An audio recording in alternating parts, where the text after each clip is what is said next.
I'm very pleased to present AB 10, which will require the Department of Education to develop a model policy and resources about body shaming that schools may use to educate staff and students about this issue. This bill additionally encourages LEAs to inform teachers, staff, parents, and pupils about these resources. I'd like to start by accepting the committee amendments and would truly like to thank the chair and the committee staff for their thoughtful input and work on this consequential bill. As legislators, we take on a myriad of issues through the legislation we carry, some of which have little tangible connection to our own lives. But for some of us, bills hit us right at home. And AB 10 is one of those bills. It hits me right at home. I am here before you today, not only as a legislator and a former teacher, but I'm here as a parent and a stakeholder whose family has been impacted by body shaming. Body shaming is complex. I want to make sure we're viewing it through the appropriate lens. When we think of body shaming, many of us think about the social stigmatization and discrimination our culture has towards obesity and the deliberate and intentionally hurtful actions and tactics of a bully. While body shaming can be targeted as obesity and used as a bullying tactic, it actually comes in many forms. They often don't fall in either of these categories. Body shaming can be directed at anyone's immutable characteristics, such as their height, their weight, their hair, or disability, among many other characteristics that are beyond the power of an individual to change or that are fundamental to personal identity, that intentionally or unintentionally make someone feel uncomfortable, out of place, like an outsider, and more broadly like the other, as though they do not belong amongst their peers. Body shaming is also not always a bullying tactic. It can come in the form of innocent comments that an individual may not recognize as being hurtful, critical, or unwanted by someone else. Body shaming often has an insidious ripple effect on the lives of those who are being subjected to it, especially amongst children and adolescents. It can lead to diminished self-esteem and can lead impacted individuals to question their own self-worth. For children and adolescents who are still developing and forming their identities, the impact of body shaming can have devastating and long-lasting effects that can carry over into adulthood.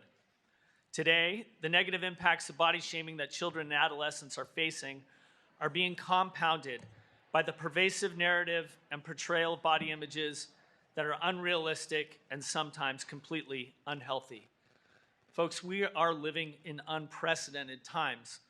Our children are being bombarded with images of idealized bodies that can warp their perception of what is healthy, make them feel bad or ashamed about their own bodies. Social media and traditional media platforms are filled with advertisements, influencers, information that are driving many children and adolescents to think that if they look a certain way, they're going to be happy, they're going to be popular, they're going to be successful, they're going to be fulfilled in their lives. But the impact of these narratives become particularly concerning and sometimes dangerous when a child or adolescent is already being body shamed and they are questioning how their peers perceive them and their own self-worth. The largely unregulated algorithms used by social media platforms can quickly lead a child's adolescent innocent search on tips to losing weight or eating healthy down a rabbit hole into a dark recess of our digital world where nefarious content teaches our kids how to lead an anorexic or bulimic lifestyle, and even engage in self-harm. In the school setting, body shaming frequently leads to the negative impacts on student mental health, which can cause students to withdraw from their friends, activities, classroom participation, and result in increased absenteeism, sadness, depression, and suicidal thoughts and actions.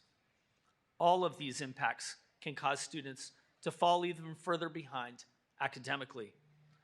Teachers and faculty, of course, are on the front lines, witnessing the impacts that body shaming, correlating and compounding effects of unregulated social media consumption and a host of other issues are having on mental health and well-being of our children.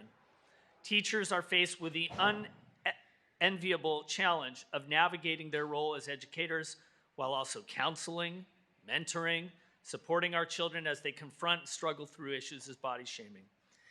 If we are counting on them to do all of this, We need to make sure that they have the resources they need to be successful in carrying out this mission. Our schools need to be environments where children feel safe, they feel supported, they want to go and learn and be amongst their friends and peers.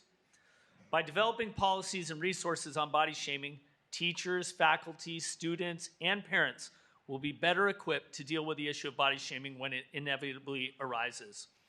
The resources developed under AB 10 should not only be used as a disciplinary tool when body shaming has come to place and it's too late, but as a learning tool that can help everyone gain a deeper understanding of body shaming and the impact it can have on an individual. These resources will help offer teaching moments to students, teachers, faculty, and parents who may not understand that their words are actually hurtful. These resources can empower students to serve as allies to their peers who may be experiencing body shaming. And finally, these resources can help empower students who have been body shamed, promote concepts such as positive body image, and ways to effectively communicate how body shaming and what others are saying about them can be hurtful. Our kids, teachers, faculty, and parents need and deserve these tools, and AB 10 is the critical first step to delivering them.